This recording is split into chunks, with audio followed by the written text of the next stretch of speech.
Assalamualaikum warahmatullahi wabarakatuh dan selamat sejahtera pada yang bukan Islamah. Seperti biasa, sebelum saya mulakan live ni, sama-sama kita sedekah Al-Fatihah pada kekasih kita Rasulullah SAW, keluarga dan para sahabat radhiyallahu ajmain, ibu bapa kita, diri kita sendiri dan keluarga kita dan seluruh umat Rasulullah SAW. Al-Fatihah. A'udzu billahi minasyaitonir rajim.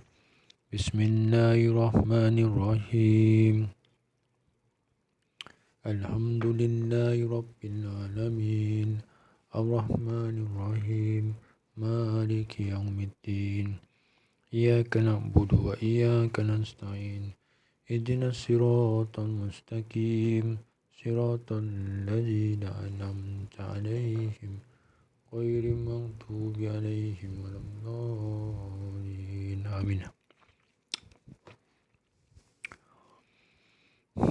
Okey, ni solat sunat, solat tasbih.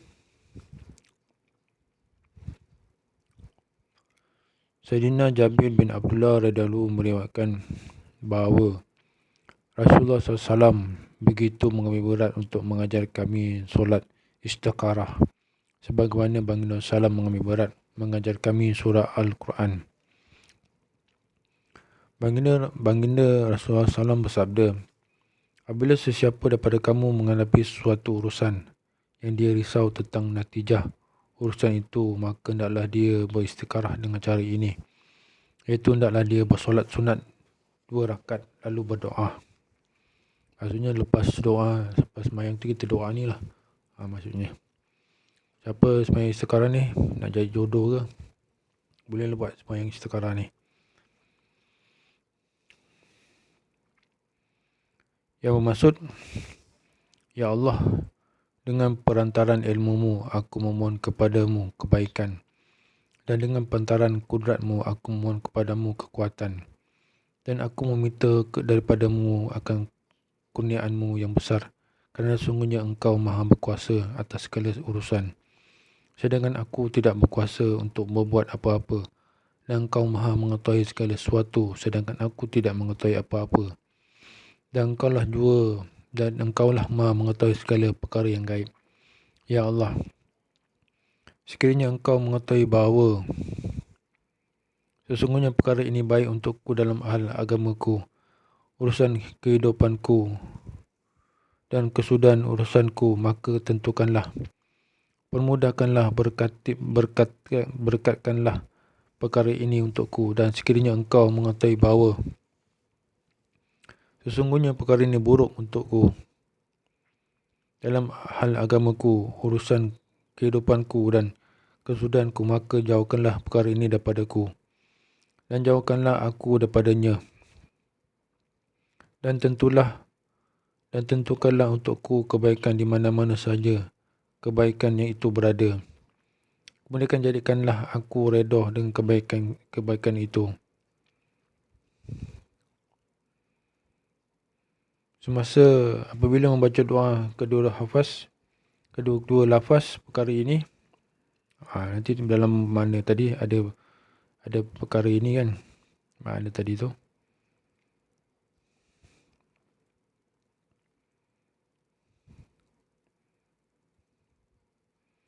Apabila membaca kedua lafaz perkara ini semasa berdoa, maka hajat yang didoakan hendaklah dibayangkan. Macam tu. Apabila kita doa tu, kita bayangkan apa yang kita nak.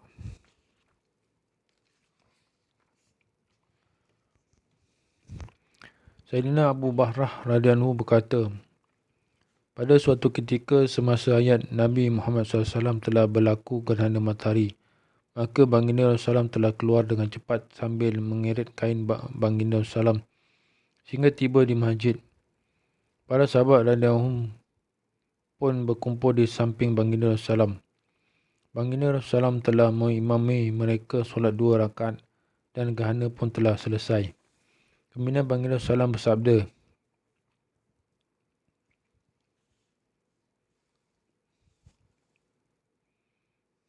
Mana ni?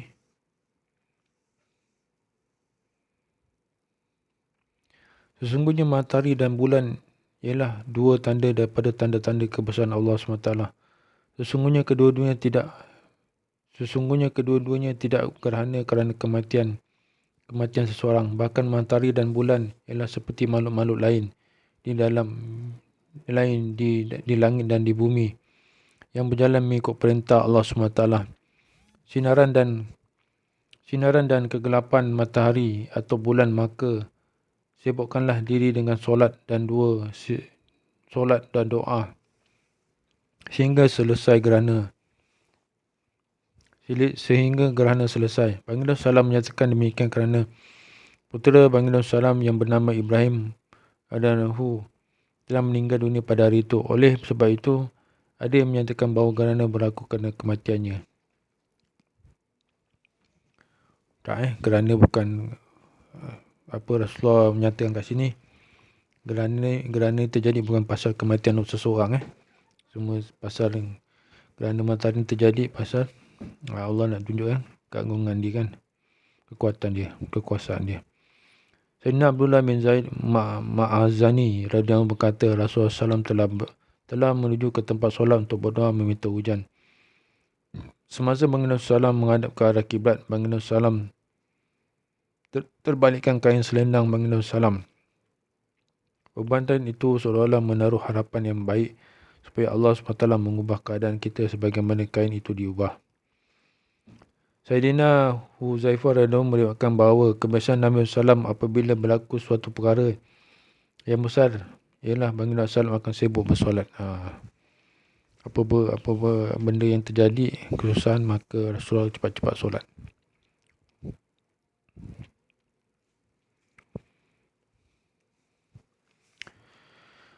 Adab Ma'mar radhiyallahu meriwayatkan daripada seorang lelaki daripada kalangan Quraisy bahawa apabila datang kesempitan dalam masalah rezeki kepada ahli keluarga Baginda SAW, maka Baginda SAW akan menyuruh mereka supaya bersolat. Kemudian Baginda SAW akan membaca ayat berikut. Masuk ayat tu Dan perintahlah keluargamu mengerjakan solat dengan kamu sendiri bersabar mengerjakannya. Kami tidak meminta rezeki padamu, bahkan kami yang memberi rezeki kepadamu, dan kesudahan yang baik adalah bagi orang-orang yang bertakwa. Sayyidina Abdullah bin Abu Awfa Asmali radhiyallahu berkata bahawa Rasulullah SAW telah datang berjumpa kami, lalu Baginda SAW bersabda, Sesiapa yang mempunyai apa-apa hajat dengan Allah SWT atau dengan sesiapa saja daripada makhluknya, maka hendaklah dia berwuduk dan tunaikanlah solat 2 rakaat, kemudian hendaklah dia membaca doa ini. Ini siapa-siapa ada hajat kan, berwuduk, lepas tu semayang sunat hajat, lepas tu buat doa ni yang bermaksud baik doa ni.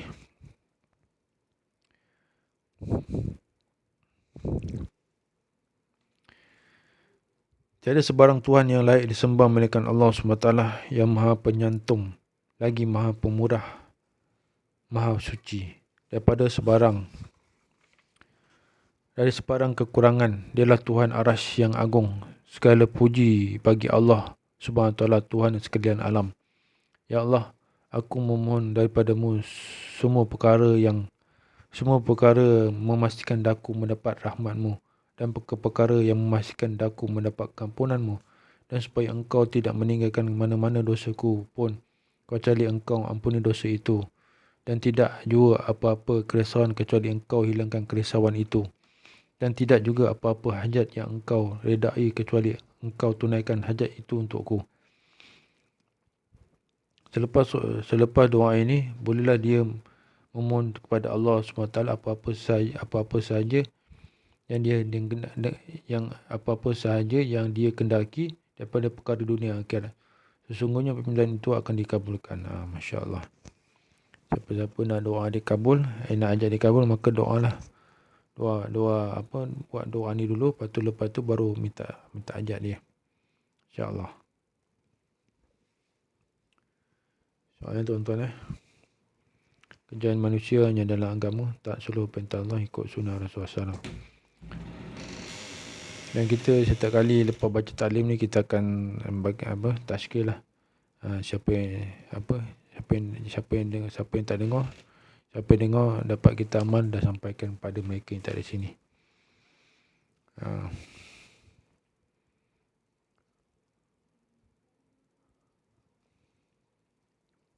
Kita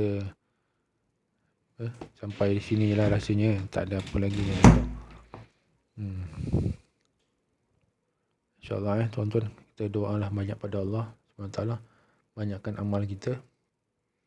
Kita tak tahu benda yang akan datang ni apa terjadi pada diri kita, keluarga kita. Kita sama-samalah banyakkan amalan ahli keluarga kita yang jauh pada Allah, kita dekat kepada Allah. Tapi kalau kita dah nasihat, kalau tak nak ikut juga kan, tak boleh buat apalah.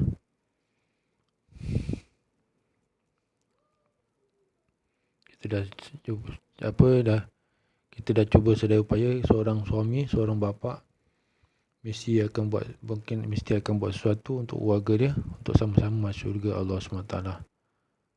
Tak kira lah anak tak suka ke, isteri tak suka ke, kan? Seorang suami, seorang ayah mesti buat sesuatu untuk menarik rahmat Allah SWT, menarik kezanan Allah SWT, supaya Allah SWT redha dia dan keluarga dia.